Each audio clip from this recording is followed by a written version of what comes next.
ആദരവായ പ്രവാചകൻ നബി മുഹമ്മദ് മുസ്തഫ സല്ലല്ലാഹു അലൈഹി വസല്ലമ വരുന്ന കാലഘട്ടത്തിലാണ് ഉമർ. ആ ഉമറിന്റെ ഹൃദയത്തിൽ വെളിച്ചമുണ്ടായിരുന്നില്ല. ഏതുവരെ ലാ യസ്ലഹു വലദു ഖത്താബ് ഹത്താ യസ്ലഹു ഹിമാറു ഖത്താബ്. ഖത്താബിന്റെ വീട്ടിൽ വളർത്തണ കഴുത നന്നായാലും ഖത്താബിന്റെ മകൻ ഉമർ നന്നാവില്ല എന്ന് എഴുതി തള്ളിയിരുന്നു ആ നാട്. നിങ്ങളൊന്ന് ആലോചിച്ച് നോക്കാൻ. അപ്പൊ ആ മനുഷ്യനേക്കാൾ വലിയ പോക്കറി ആരെങ്കിലും ഉണ്ട്? അയാളെക്കാൾ വലിയ തമ്മാടി ആരെങ്കിലും ഉണ്ടോ? കുട്ടികൾ പോലും പേടിച്ചു മാറിയിരുന്നു ആരെ കാണുമ്പോ? ഉമറിനെ കാണുമ്പോ. ഉമർ എന്ന് പറയുന്ന ഒരു കഥാപാത്രമാണ്. അതിന് സമാനമായ കഥാപാത്രം എന്നെ ലോക ചരിത്രത്തിലില്ല. അബൂബക്കർ റളിയല്ലാഹു തആല അൻഹു മുസ്ലിം ആകുന്നതിന് മുമ്പ് സൽസ്വഭാവിയാണ്.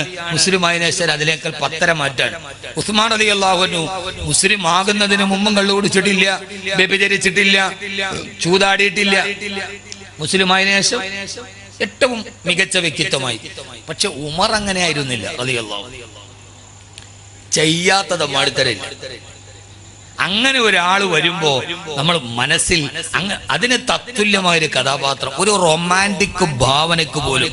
ഇനിയിപ്പോ വിക്ടർ യൂഗോ ഒരു നാടകം എഴുതിയാൽ ആ നാടകത്തിൽ ഇങ്ങനെ ഒരു കഥാപാത്രത്തെ സൃഷ്ടിക്കാൻ കഴിയില്ല. അതാ ഉമർ. എനിക്ക് ചരിത്രത്തിൽ ഏറ്റവും ഇഷ്ടപ്പെട്ട വ്യക്തിയാണ് ഉമർ. കാരണം ഞാൻ ഹാഫിളായ ഉടനെ ഞാൻ എന്റെ പ്രസംഗ ജീവിതം തുടങ്ങുന്നത് ഉമർ റളിയല്ലാഹു തആല ജീവചരിത്രം വായിച്ചിട്ടാണ്. പൊടിപ്പും തങ്ങലും വെച്ച് 17ാമത്തെ വയസ്സിൽ ഞാൻ എന്റെ പ്രസംഗം തുടങ്ങുന്ന സമയത്ത് പ്രസംഗിക്കുന്ന ഒന്നാണ് ഉമർ. പക്ഷെ പിന്നീട് പരിചയപ്പെടുമ്പോ എന്റെ ചെറുപ്പക്കാരോട് ഒന്ന് ആലോചിച്ചു നോക്കൂ. ഉമർ എന്ന് പറഞ്ഞാൽ വിട്ടുവീഴ്ചയില്ല, സ്നേഹമില്ല മനസ്സിൽ, ക്രൂരനായ മനുഷ്യൻ. സ്നേഹം എന്ന് പറയുന്ന വിട്ടുവീഴ്ച, ഉദാരത, അല്ലെങ്കിൽ ഒരു ഒരു ഒരു ഒരു എന്താ പറയുക, അലിവ് പോലും ഉമറിന്റെ ഹൃദയത്തിലില്ല. അതാണ് ഉമർ. ആ ഉമർ മാറിയത് എങ്ങനെയാണ്? ഖുർആന്റെ ഒറ്റ ആയത്ത്. വേറെ മാറാനൊന്നും ഉണ്ടായിട്ടില്ല. ആരാ ഉമർ? രാവിലെ ഉക്കാല ചന്തയിലേക്ക് വരും. ആ ചന്ത തുറക്കുന്നതിന് ഫുട്പാത്ത് കച്ചവടക്കാരുണ്ട്. നമ്മുടെയൊക്കെ നാട്ടിൽ ഇപ്പൊ ചന്ത നടക്കുമ്പോ ഇവിടെ ചന്ത നടക്കാറില്ലേ? കൊട്ടുകാട അതോ ചവറയാ? കൊട്ടുകാട് ചന്തയുണ്ട്. അപ്പൊ അവിടെ രാവിലെ മാർക്കറ്റ് തുടങ്ങും. അതിന്റെ വെളിയിൽ ഈ വെയിലത്തൊക്കെ നിൽക്കുന്ന ഫുട്പാത്ത് കച്ചവടക്കാരുണ്ടാവും ഇല്ലേ? സർവ്വതും എന്ന് പറഞ്ഞാല് നമുക്ക് അത്യാവശ്യമുള്ള സാധനങ്ങളൊക്കെ വെളിയിൽ വിൽക്കുന്ന സർവ്വ ആളുകളും ഫുട്പാത്ത് കച്ചവടക്കാർ. ആ ഫുട്പാത്ത് കച്ചവടക്കാരെ പോലെ ഉക്കാല ചന്തയിൽ കുറെ കച്ചവടക്കാരും. അവർ രാവിലെ നേരം പുലർന്നതേയുള്ളൂ. സാധനങ്ങളൊക്കെ എടുത്ത് വെളിയിലേക്ക് അടുക്ക് വെക്കുകയാണ്. ആ സമയത്താണ് മക്കയിലെ ഏറ്റവും വലിയ അതിപ്രശസ്തനായ ഗുണ്ട അവിടേക്ക് കടന്നു വരുന്നത്. ഖത്താബിന്റെ മകൻ ഉമർ സാധനങ്ങൾ പറക്കി വെക്കാൻ. ആ പറക്കി വെക്കുന്നവന്റെ മുമ്പിൽ വന്നിട്ട് പറഞ്ഞു, എടുക്കടാ 20 ദിർഹം. അയാൾ ദയനീയതയോടുകൂടി ഫുട്പാത്ത് കച്ചവടക്കാരൻ ഉമറിന്റെ നേരെ നോക്കിയിട്ട് പറഞ്ഞു, ഉമറെ, കച്ചവടം തുടങ്ങിയിട്ടില്ല, ആളുകൾ വരാൻ തുടങ്ങിയിട്ടില്ല, സാധനങ്ങൾ എടുത്തിട്ട് ഞാൻ നിരത്തി വെക്കാൻ തുടങ്ങിയതേയുള്ളൂ. എന്റെ കയ്യിൽ ഒരു ദിർഹം പോലും ആദ്യത്തെ കൈനീട്ട കച്ചവടം കിട്ടിയിട്ടില്ല. ഉമറെ, നീ പോയിട്ട് ഒരു 20 മിനിറ്റ് കഴിഞ്ഞു വന്നാൽ എന്തെങ്കിലും കച്ചവടം നടക്കും. ആ കച്ചവടത്തിൽ നിന്ന് കിട്ടുന്ന ആദ്യത്തെ പൈസ നിനക്ക് ഞാൻ തന്നേക്കാം ഉമറെ എന്ന് ഉമറിന്റെ സ്വഭാവം അറിയാവുന്ന കച്ചവടക്കാരൻ പേടിച്ചു പറച്ച് കൈകുപ്പിയിട്ട് ഉമറിനോട് പറഞ്ഞു. അന്ന് ഉമർ റളിയല്ലാഹു അൻഹു ആയിട്ടില്ല. ഞാൻ പറഞ്ഞ മനസ്സിലായ? ഉമറെ, നീ പോയിട്ട് വാ. കൈനീട്ടം പോലും വിറ്റിട്ടില്ല ഉമറെ. നിങ്ങളൊന്ന് ഹൃദയത്തിലേക്ക് ഇറക്കി. ആ ഉമറിനെ കൈനീട്ടം പോലും വിറ്റിട്ടില്ല ഉമറെ. ഇവിടത്തേക്ക് ഏത് ഗുണ്ടയാണെങ്കിലും ചിലപ്പോ കത്തി ഒന്ന് മീശലൊക്കെ വരച്ചിട്ട് 20 മിനിറ്റ് കഴിഞ്ഞ് ഞാൻ വരും, തന്നില്ലെങ്കിൽ കൊടലി ഞാൻ ഊരിയെടുക്കും. അല്ലേ? നമ്മുടെ നാട്ടിലെ കുറച്ച് പേടിപ്പെടുത്തുന്ന ആളുകൾ, കുറച്ച് വീരവാദം പറഞ്ഞ ആളുകൾ അങ്ങനെയല്ലേ പറയാ? നിങ്ങളെ കണ്ടിട്ട് നിങ്ങളുടെ മോൻ കണ്ടിട്ട് ഒന്നും നിങ്ങൾക്ക് പരിചയമില്ല, നിങ്ങൾ വല്ലാത്ത മുത്തക്കിങ്ങളാണല്ലേ, ഇതൊന്നും കേട്ടിട്ട് ഒരു പരിചയവും നിങ്ങൾക്ക് ഇല്ലാത്ത മാതിരി. യഥാർത്ഥത്തിൽ ഒരാൾ ഏറ്റവും അതിക്രൂരനും അങ്ങനെയല്ലേ പറയൂ. ഉമറിനോട് കൈയാദിച്ചിട്ട് പറഞ്ഞു, ഉമറെ, ആദ്യത്തെ കൈനീട്ടം പോലും വെച്ചിട്ടില്ല, നീ പോയിട്ട് 20 മിനിറ്റ് കഴിഞ്ഞ് തിരിച്ചു വാ ഉമറെ. ഉമർ എന്ത് ചെയ്തെന്നറിയോ? അരയിൽ കിടക്കുന്ന മൂർച്ചയുള്ള വാള് വലിച്ചൂരി ആ കച്ചവടക്കാരന്റെ കഴുത്തിലെ കാഞ്ഞുവെട്ടി. അയാളുടെ ശിരസറ്റ കമന്നം മറുഭാഗത്തേക്ക് മലന്നു വീണപ്പോ ആ മലന്നു വീണ മനുഷ്യന്റെ കയ്യിലേക്ക് വലത്തെ വലത്തെ കാലുകൊണ്ട് ചവിട്ടി ഇടത്തെ കയ്യിലിരിക്കുന്ന കത്തി കൊണ്ടവന്റെ കൈപ്പത്തിയിൽ കുത്തി ആ കൈ മുകളിലോട്ട് വലിച്ചെടുത്ത കയ്യെ കത്തിയിൽ കുത്തിയിട്ട് വാളിന്റെ തലപ്പത്ത് കുത്തിയിട്ട് പൊക്കിയെടുത്ത ആ കയ്യിൽ ഇടത്തെ കൈ കൊണ്ട് പിടിച്ച് ആ മനുഷ്യന്റെ ശിരസട്ട കബന്ധം ചോരയിൽ കുളിച്ചു കിടക്കുന്ന കച്ചവടക്കാരന്റെ വലത്തെ കയ്യിലെ തള്ളവരൽ തന്റെ വാളുകൊണ്ട് വെട്ടിയെടുത്ത് ആ വെട്ടിയെടുത്ത തള്ളവരൽ തന്റെ കഴുത്തിൽ കിടക്കുന്ന മാലയിൽ ഒരു മുള്ളുകൊണ്ട് കോർത്ത് കഴുത്തിൽ മാലയിൽ കെട്ടിത്തൂക്കിയിട്ടു. ആ നിരപരാധിയായ മനുഷ്യന്റെ കൈവിരലിലൂടെ ഒലിച്ചിറങ്ങുന്ന ചുടുരക്തം ഉമറിന്റെ നെഞ്ചകത്തിലൂടെ ഒലിച്ചിറങ്ങുമ്പോ ഭയചകിതരായിരുന്ന ആ കമ്പോളത്തിലെ അടുത്ത കച്ചവടക്കാരന്റെ മുമ്പിൽ പോയിട്ട് പറഞ്ഞു, ഉമറിന്റെ വാളിന്റെ തലപ്പിലൂടെ ആ മനുഷ്യന്റെ രക്തം ഇറ്റിട്ട് വീഴുന്നുണ്ട്, എടുക്കടാ 20 ദിർഹം. ആ മനുഷ്യൻ പേടിച്ചരണ്ട് തന്നെ മടിശീലയിൽ നിന്ന് ദിർഹമെടുത്ത് ഉമറിന്റെ കയ്യിലോട്ട് കൊടുത്തപ്പോ അവിടെ നിൽക്കുന്ന മുഴുവൻ കച്ചവടക്കാരുടെ നേരെ നോക്കിയിട്ട് വാളു ചുരട്ടിയ ഉമർ, ഈ ഉമറിന് ഇപ്പോൾ 20 ദിർഹം തന്നില്ലെങ്കിൽ എന്റെ മാലയുടെ മുള്ളിൽ കോർത്ത് കിടക്കുന്നത് അടുത്തത് നിന്റെ തള്ളവരലാകുമെന്ന് പറയാതെ പറഞ്ഞ ഖത്താബിന്റെ മകൻ ഉമർ, മനസ്സിലെ അറിവില്ലാത്ത ഉമർ, വിട്ടുവീഴ്ചയില്ലാത്ത സ്നേഹം കരുണയെന്തെന്ന് വികാരം അറിഞ്ഞില്ലാത്ത ഖത്താബിന്റെ മകൻ ഉമർ, ഈ ഉമറാണ് ഊരിപ്പിടിച്ച വാളുമായിട്ട് അല്ലാഹുവിന്റെ റസൂലിന്റെ കഴുത്ത് വെട്ടാൻ പോകവേ ആ പോകുന്ന വഴിയിലാണ് സഹോദരി ഫാത്തിമയുടെ വായിൽ നിന്നൊരു വാക്ക് കേൾക്കുന്നത്, ബിസ്മില്ലാഹിർ റഹ്മാനിർ റഹീം, ത്വാഹ ത്വാഹ. അതേവരെ അറബി ഭാഷയിൽ താൻ സംസാരിച്ചു കൊണ്ടിരുന്ന 2 അക്ഷരങ്ങൾ കൂട്ടിച്ചേർത്തിട്ട് സഹോദരി ഫാത്തിമയുടെ നാവിലൂടെ ഒരു ശബ്ദം വരുമ്പോ ഉമർ ചിന്തിച്ചു, പത്ര ഇത് എന്തോ ഒരു സുന്ദരമാണ് ഇത് കേൾക്കാൻ. കാട്ടാളന്റെ കാലിൽ ചങ്ങല കെട്ടിട്ടതുപോലെ പിടിച്ചു നൽകിയപ്പോ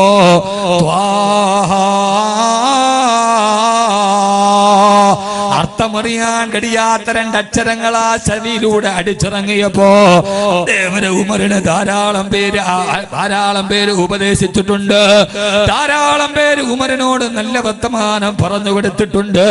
ഒരു നല്ല വാക്ക് പോലും ചെവിയിലൂടെ അകത്തോട്ട് കയറാത്ത കാട്ടാളനായ ഉമറിന്റെ ഹൃദയത്തിലേക്ക് അല്ലാഹുവിന്റെ ഖുർആനിന്റെ വാക്കുകൾ ഇറങ്ങിയപ്പോ അത് അർത്ഥമറിഞ്ഞിട്ടായിരുന്നില്ലല്ലോ സഹോദരാ. അർത്ഥമറിയാത്ത 2 അക്ഷരങ്ങൾ കൂട്ടിച്ചേർത്ത് പറഞ്ഞപ്പോ അത് കേട്ട ഉമർ റളിയല്ലാഹു തആല നിശ്ചലനായി നിൽക്കവേ, എവിടെ നിന്നാണ് ഈ വാക്ക് വരുന്നത്, ഇതാരുടെ വാക്കാണത്? അപ്പോഴാണ് പിന്നെ കേൾക്കുന്നത്, ഇന്നനീ അനല്ലാഹ് ലാ ഇലാഹ ഇല്ലാ അന ഫഅ്ബുദ്നി വഅഖിമിസ് സ്വലാത്ത ലിദിക്രി. ഉമറേ ഉമറേ ഉമറേ, ഞാൻ ആരെന്നറിയുമോ? ത്വാഹ, ഞാൻ ആരെന്നറിയുമോ ഉമറേ? മാ അൻസൽനാ അലൈക്കൽ ഖുർആന ലിതശ്ഖാ.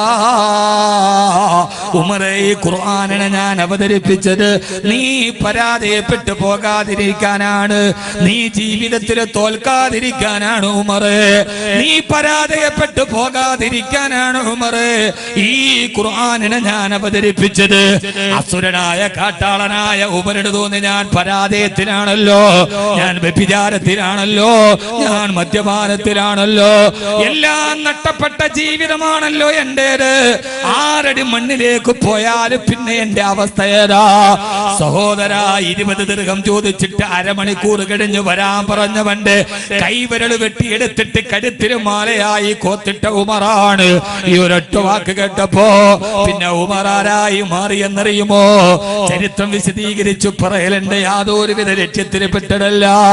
പാതിരാവിന്റെ നിശബ്ദതയിൽ കിടന്നു പോകുമ്പോ തന്റെ തലയുടെ മുകൾ ഭാഗത്ത് ഗോതമ്പ് മാവ് ചുവന്നുകൊണ്ട് പാവപ്പെട്ടവർക്ക് ഭക്ഷണം കൊടുത്ത ഗർഭിണികളായ അഭയാർത്ഥികൾ വരുമ്പോ പാതിരാത്രിയിൽ ഉറക്കമളച്ച് അവർക്ക് കൂട്ടുനിന്ന പാവപ്പെട്ട രോഗികളെ സംരക്ഷിക്കാൻ പാതിരാത്രിയിൽ ഉറക്കമളത്ത് യാത്ര ചെയ്ത ഉമർ പിന്നീട് ഉമറിന് രാത്രിയിൽ ഉറക്കമില്ലത്രേ. അപ്പോഴാണ് കൂട്ടുകാര് പറഞ്ഞത്, ഉമറേ എന്തിനാണ് ഉമറേ, എന്തിനാണ് ഉമറേ ഇങ്ങനെ ഉറക്കമിളക്കുന്നത് എന്തിനാണ് ഉമറേ? എത്രയോ മാസങ്ങളായി നിങ്ങൾ ഉറങ്ങിയിട്ട് ആളുകൾക്ക് ഭക്ഷണം കൊടുക്കാൻ, രോഗികളെ പരിഹരിക്കാൻ എത്രയോ നാളുകളായി നിങ്ങൾ കഷ്ടപ്പെടുകയാണ്. അതുകൊണ്ട് ഇന്നെങ്കിലും നിങ്ങൾ പോയി ഉറങ്ങണേ. ഇന്ന് നിങ്ങൾ ചെയ്യുന്ന ജോലി ഞങ്ങൾ ചെയ്തു കൊള്ളാം എന്ന് കൂട്ടുകാര് വന്ന് പറയവേ ഉമർ റളിയല്ലാഹു തആല പറഞ്ഞ ഒരു മറുപടിയുണ്ട്. എന്നെ ചതിക്കല്ല കൂട്ടുകാരെ, എന്നെ നിങ്ങൾ നരകത്തിലോട്ട് വലിച്ചെറിയുകയാണോ? ഉമറേ, നിനക്ക് നരകമോ? ആ സമയത്താണ് നെഞ്ചിലടിച്ചിട്ട് ഉമർ പറഞ്ഞത്, എന്തിനാണ് പാതിരാത്രിയിൽ ഞാൻ ഈ ഗോതമ്പ് ചുമക്കുന്നതെന്നറിയുമോ? പാവപ്പെട്ട രോഗികളുടെ മലവും മൂത്രവും കഴുകുന്നത് എന്തിനെന്നറിയുമോ? ഉമറിന്റെ ഭൂതകാലത്തിന്റെ രാത്രികൾ നല്ലതായിരുന്നില്ല. എനിക്ക് മദ്യപിക്കാത്ത രാത്രി ഉണ്ടായിരുന്നില്ല, എനിക്ക് വ്യഭിചരിക്കാത്ത രാത്രി ഉണ്ടായിരുന്നില്ല. ഹബീബായ നബി മുഹമ്മദ് മുസ്തഫ സല്ലല്ലാഹു അലൈഹി വസല്ലമയുടെ ചാരത്ത് വന്ന് മുസ്ലിമാകുന്നത് വരെ ഉമർ വ്യഭിചരിക്കാത്ത രാത്രിയില്ല, ഉമർ മദ്യപിക്കാത്ത രാത്രിയില്ല. അതുകൊണ്ട് ഞാൻ ഇന്നലകളിൽ ചെയ്തു പോയ രാത്രികളുടെ തെറ്റുകൾക്ക് പകരം ചെയ്യാനാണ് ഞാൻ ഈ രാത്രികളിലെ നന്മകൾ ചെയ്യുന്നതെന്ന് പൊട്ടിക്കരഞ്ഞുകൊണ്ട് പറഞ്ഞ ഉമർ റളിയല്ലാഹു തആല അൻഹു അവസാനം മദീനത്തെ പള്ളിയിൽ മരിക്കുന്നതിന് തൊട്ടു മുമ്പ് ഖുത്ബ ഓതുമ്പോ ആ ഖുത്ബയിൽ വെച്ചിട്ട് ദുആ ചെയ്യുകയാണ്, അല്ലാഹുവേ അല്ലാഹുവേ അല്ലാഹുവേ അല്ലാഹുമ്മ ർസുഖ്നി ഷഹാദതൻ ഫീ ബലദി റസൂലിക. അല്ലാഹുവേ അല്ലാഹുവേ എനിക്ക് മരിക്കുന്ന സമയം ഹബീബായ നബി തങ്ങളുടെ മദീനയിൽ കിടന്ന് ഷഹീദായി മരിക്കണം റബ്ബേ. ഉമറിന്റെ അവസാനത്തെ ആഗ്രഹം ഇതാണ്. എന്റെ പ്രിയപ്പെട്ട ചെറുപ്പക്കാരോട്, എന്റെ പ്രിയപ്പെട്ട ശുഭിത യൗവനത്തോട് ആരൊക്കെയോ പറയുന്നത് കേട്ട് അന്ധകാരത്തിന്റെ വിളനിലങ്ങളിലൂടെ നടന്നുപോയ, ശപിക്കപ്പെട്ട നിഷ്ക്രിയത്വത്തിന്റെ ഇരുണ്ട തുരുത്തുകളിലൂടെ നടന്നുപോയ അന്ധവിശ്വാസങ്ങളെയും അശ്ലീലങ്ങളെയും അനാചാരങ്ങളെയും ഹൃദയത്തിലോട്ട് ചേർത്ത് വെച്ച എന്നെ ആരും ഉപദേശിക്കണ്ടടാ എന്ന് പറഞ്ഞ ക്ഷുഭിത യൗവനമേ, ഈ കാട്ടാളനായ ഉമറിന് മരിക്കുന്ന സമയത്ത് ഏറ്റവും വലിയ ആഗ്രഹമേടെന്നറിയോ? എനിക്കെന്റെ ഹബീബായ മുത്തിന്റെ മദീനയിൽ കിടന്ന് മരിക്കണം. ഏത് മുത്തെന്നറിയുമോ? കഹ്ഫുൽ വറാ ശംസുൽ ളുഹാ ബദറുദ്ദുജാ. ആരുടെ കരുത്ത് വെട്ടാൻ കത്തിയുമെടുത്തിട്ട് പോകുമ്പോഴാണോ ഞാൻ ഇസ്ലാമിന്റെ വെളിച്ചം കണ്ടത്? ആരുടെ കരുത്ത് വെട്ടാനാണോ ഞാൻ എന്റെ ജീവിതത്തിൽ ഇറങ്ങി തിരിച്ചത്? അതേ നേതാവിന്റെ ചാരത്ത് കിടന്ന് എനിക്ക് മരിക്കണം. സഹാബത്തിനോട് ദുആ ചെയ്യുമ്പോ സഹാബത്ത് ആമീൻ പറയുന്നില്ല. ബഹുമാനപ്പെട്ട ഉമർ റളിയല്ലാഹു തആല മിമ്പറിൽ നിന്ന് വിളിച്ചു പറഞ്ഞു അത്രേ, സഹാബാ അമ്മിനൂ റഹ്മക്കുമുല്ലാഹ്,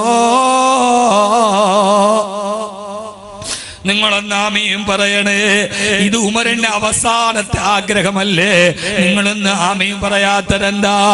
ഉമറെ, എങ്ങനെയാണ് ആമീൻ പറയുന്നത്? നിന്റെ ആഗ്രഹം നടക്കില്ലല്ലോ ഉമറെ. യുദ്ധം ചെയ്താലല്ലേ ഷഹീദാവാൻ പറ്റൂ. മദീനയിലെ യുദ്ധം പാടില്ലല്ലോ ഉമറെ. പിന്നെങ്ങനെയാ മദീനയിൽ നീ ഷഹീദാവുക? മദീനയിൽ വെച്ച് പിതാവിന്റെ കൊലപാതകയെ കണ്ടാൽ പോലും യുദ്ധം ചെയ്യരുതെന്നല്ലേ? മദീന എത്രയേറെ പവിത്രമല്ലേ? പക്ഷേ ഉമർ റളിയല്ലാഹു അൻഹു നിരാശനായില്ല. സഹോദരാ, എപ്പോഴും ദുആ ചെയ്തു, റബ്ബേ എനിക്കെന്റെ ഹബീബായ മുത്തിന്റെ മദീനയിൽ രക്തസാക്ഷിയായിട്ട് മരിക്കണം.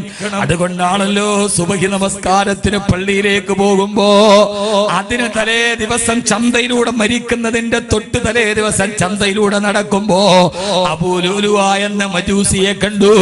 ഉമർ റളിയല്ലാഹു അൻഹു സഹാബത്തിന്റെ കൂടെ നടക്കാണ്. ചോദിച്ചു, അബൂ ലുലുഅ, നീ ഒരു ആസുകല്ല് ഉണ്ടാക്കി എന്ന് പറയുന്നത് കേട്ടല്ലോ. അബൂ ലുലുഅ പറഞ്ഞു അത്രേ, അതെ, ഞാനൊരു ആസുകല്ല് ഉണ്ടാക്കിയിട്ടുണ്ട്. അതിന്റെ പ്രസിദ്ധി നാളെ ലോകം മുഴുവനും വ്യാപിക്കും ഉമറേ. ഭീഷണിയുടെ സ്വരത്തിൽ പറഞ്ഞപ്പോ ഉമർ റളിയല്ലാഹു അൻഹു സഹാബത്തിനോട് പറഞ്ഞു, സഹാബാ, ഇവൻ എന്നെ ഭീഷണിപ്പെടുത്തുകയാണോ എന്ന് പറഞ്ഞതിന്റെ പിറ്റേ ദിവസം പള്ളിയിലെ സുബഹി നമസ്കാരത്തിന് പോകുമ്പോഴാണ് ഉമർ റളിയല്ലാഹു തആല നിസ്കാരത്തിൽ കൈകെട്ടി നിൽക്കുകയാണ്. ഒന്നാമത്തെ റക്അത്ത് പൂർത്തിയായി. രണ്ടാമത്തെ റക്അത്തിലോട്ട് കിടക്കുമ്പോഴാണ് അബൂ ലുലുഅ പാഞ്ഞെടുക്കുന്നത്. ഇരട്ട തലയുള്ള, ഇരട്ട മൂർച്ചയുള്ള, രണ്ട് ഭാഗത്ത് ഇരുതല മൂർച്ചയുള്ള കടാര കൊണ്ട് ആദ്യം നെഞ്ചിലേ കാഞ്ഞുകുത്തി. ആഞ്ഞുകുത്തി.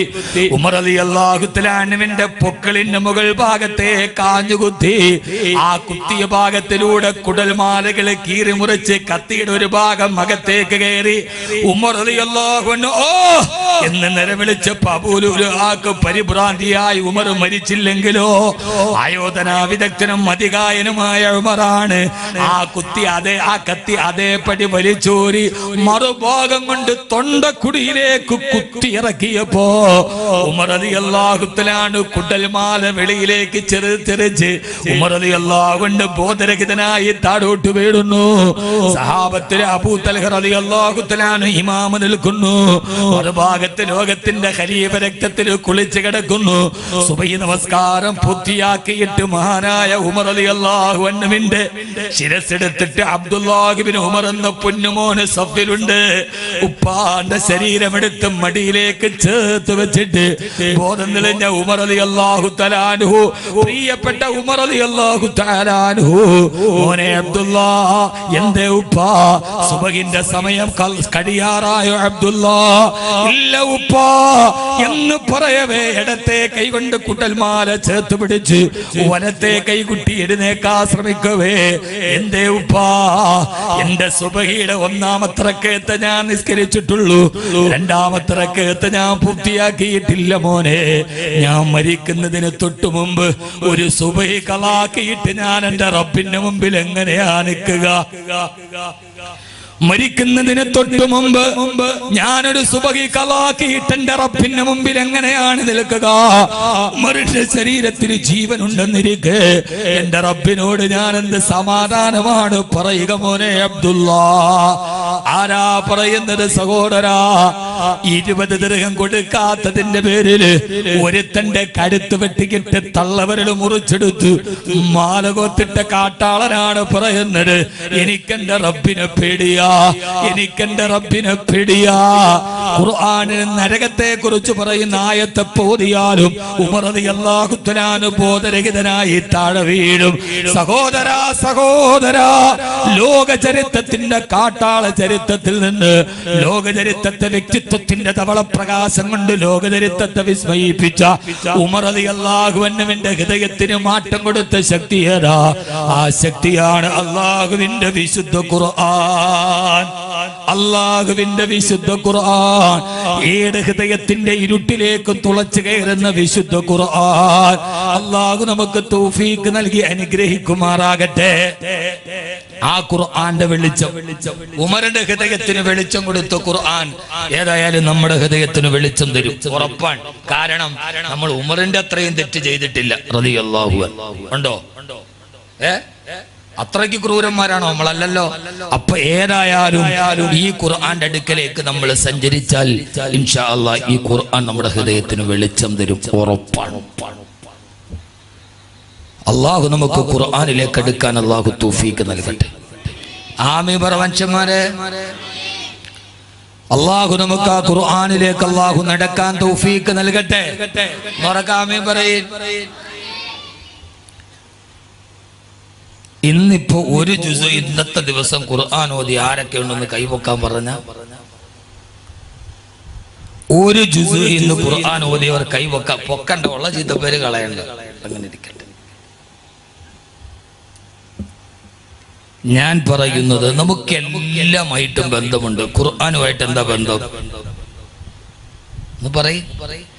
ഇപ്പൊ ഞാൻ നിങ്ങളോട് ചോദിക്കാം, നിങ്ങളുടെ വീട്ടിലെ ഖുർആൻ എന്തിയെന്ന് ചോദിച്ചാൽ ആ സമയത്ത് നിങ്ങൾ പറയും, ഉസ്താദേ ഞങ്ങളുടെ വീട്ടിലെ ഖുർആൻ ആരും എടുക്കാതെ പൊടി പറ്റാതെ ഒരു തുണിയുടെ സഞ്ചിയുടെ കവറ് തയ്ച്ച് ആ കവറിന്റെ അറ്റത്തൊരു വള്ളി കെട്ടി നന്നായിട്ട് കെട്ടി ഭദ്രമാക്കി അലമാരിയുടെ ഏറ്റവും മുകളിൽ വെച്ചിട്ടുണ്ട് അല്ലേ?